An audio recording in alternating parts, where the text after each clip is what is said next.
Now, the main event.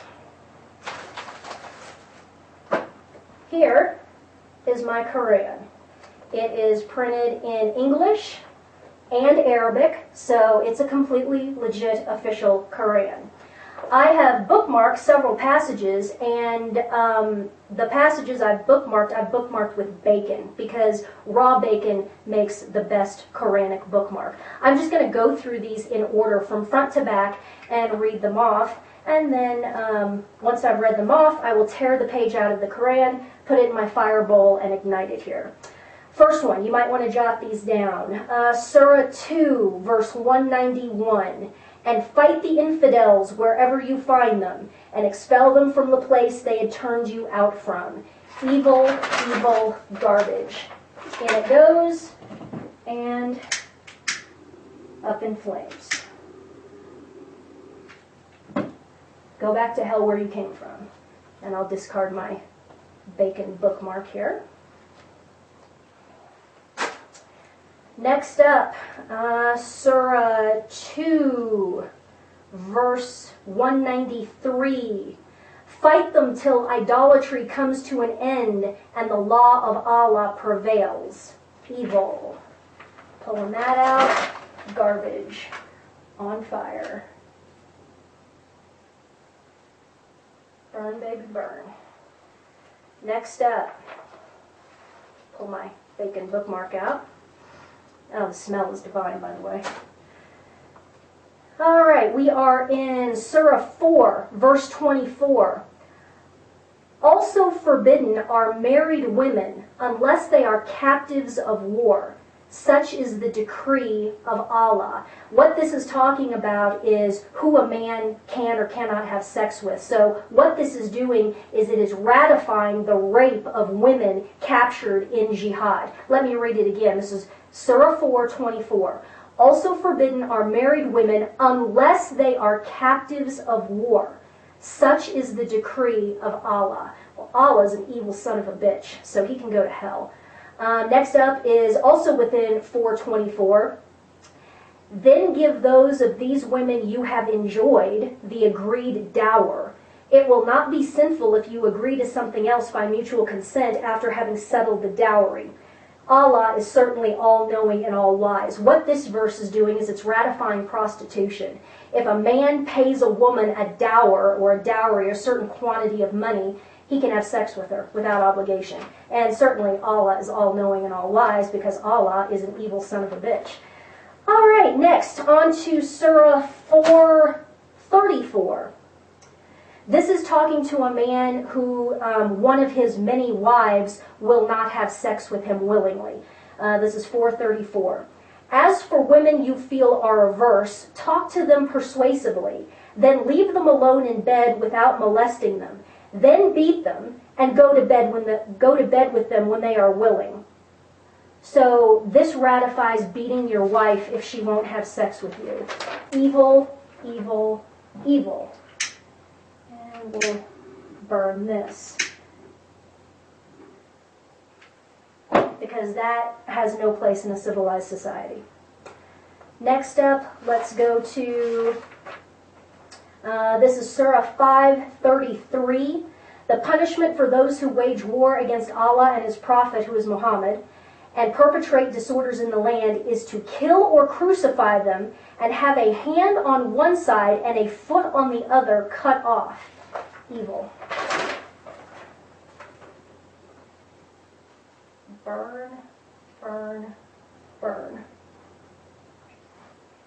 Okay, pull my bookmark out.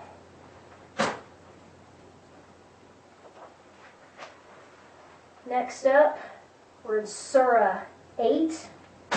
This is 8:12. And Allah said to the angels, I am with you. Go and strengthen the faithful. I shall fill the hearts of infidels with terror. So smite them on their necks and every joint and incapacitate them. This is the call to beheading the infidels. This is where that all comes from. And it's evil. So we will burn that.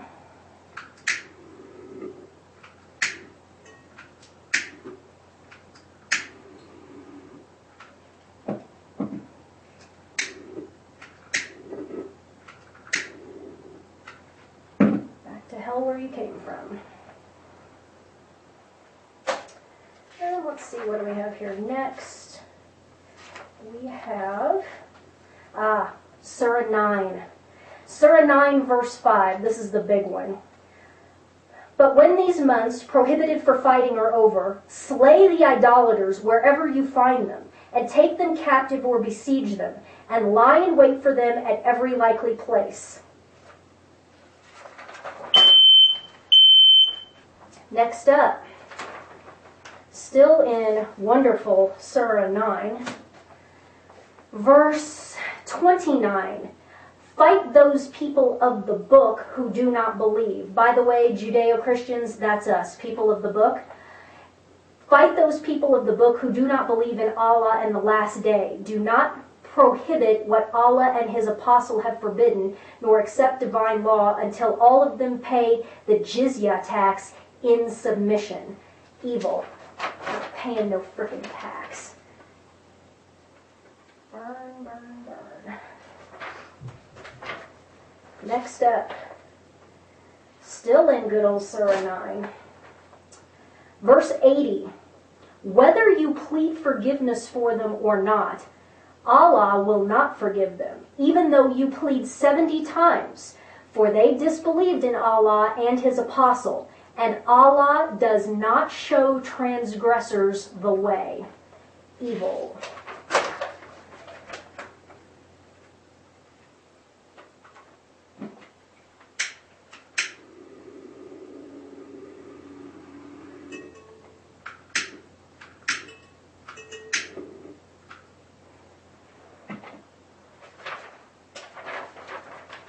Next up, we're still in Surah 9, verse 123. O believers, murder the unbelievers around you, and let them find harshness in you. Really. Yeah, go to hell. There you go.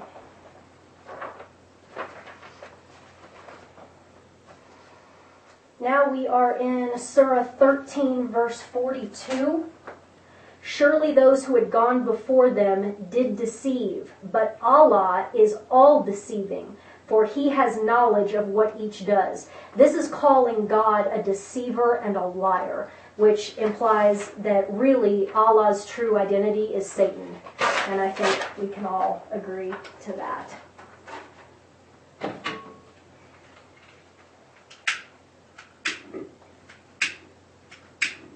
Go back to hell, Allah, from whence you came.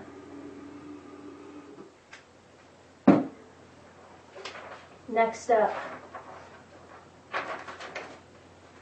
Surah 23, verse 1. The true believers will be successful who are humble in their service, who shun all frivolities, who strive for betterment, who guard their sex, except from their wives and women slaves of old. This ratifies concubinage. Evil. And we'll burn that.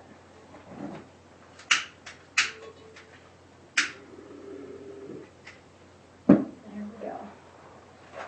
Next up, Surah 47, verse 4. So when you clash with the unbelievers, smite their necks until you overpower them, then hold them in bondage. Yeah, I'd like to see you try.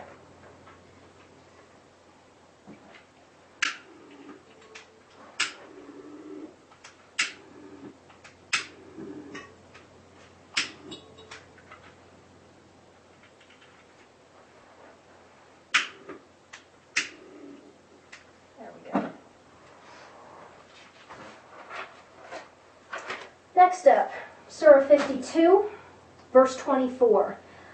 This goes to man-boy sex, which is highly prized in Islam. This is again 52:24. And young boys, like pearls within their shells, will go around. There's all kinds of verses about this. It's twisted. And I'll be writing an essay on homosexuality and homosexual pedophilia and heterosexual pedophilia within Islam very, very shortly. because it's a cultural norm. Next up is Surah 56, verse 17. Again, boys of never-ending bloom will pass round to them cups and decanters. Never-ending bloom means never-ending pubescence. And that's what the Muslim man is taught to find sexually attractive, is prepubescent and pubescent boys. It's truly, truly disgusting. Most men, or most boys in Islamic culture, do not escape their childhood without being anally and orally raped by men. And then they, in turn, perpetuate the cycle of sexual abuse. And most men in Islamic cultures are homosexuals/homosexual pedophiles. Now to Surah 65, divorce, 65:4. As for your women who have lost hope of menstruation, and in case you have doubt, the prescribed period of waiting for them is 3 months, as also for those who have not menstruated yet. What this is doing is ratifying sex with prepubescent girls. Let me read it again. As for your women who have lost hope of menstruation, that would be older women, and in case you have a doubt, the prescribed period of waiting for them is 3 months, as also for those who have not menstruated yet. So this is ratifying sex with girls who are, under 12, 13 years old, which is evil. There is no other word for that. It's evil. So we'll burn that. And then finally, last citation here is Surah 76, verse 19. And boys of everlasting youth will go about attending them. Looking at them, you would think that they were pearls dispersed. Again, young boys as sex objects. Disgusting. Filthy, evil, satanic, disgusting. The whole thing, front to back. I just picked out a few. Every single page has something like that. There's either ratification of rape, ratification of sex with boys, or violence, violence, violence, kill, maim, behead, show no mercy, blah, blah, blah. This is evil. Evil, evil, garbage. And it will be a cold day in hell before I bow down to this crap. I would encourage all of you out there watching who share my feelings to do something similar, because we have to make a stand right here and right now. We can't wait around 20 years. We can't wait a generation for our kids to fight this war for us. This war is on us right here and right now. Either we make our stand right here or it's over. Burn a Koran. Put it on YouTube. Show the world that we are not going to back down. Backing down is not what Christianity is about. There's a reason why the church on earth is called the church militant. Okay? You can come after me if you want, boys. You come after me. That's fine. I have no problem laying down my life for my fellow Americans, for my fellow human beings, and for the church. I have no problem with that. Come and get it. But I'm not going to lay down. That is not what Christ commands. There are times when we have to fight. We fight evil. We fight the evil in the world, and this crap is evil. My name is Barnhardt. I'm at 9175 Cornbrust Circle, 80124 in Lone Tree, Colorado. Anybody who wants a piece of me is more than welcome to come and get it. That goes for Lindsey Graham, anyone in the government who thinks that this is a crime, or any Muslims who would like to come and get a piece of me. I've had enough of this crap. I'm not going to bow. I am not going to submit to Islam, ever. Ever.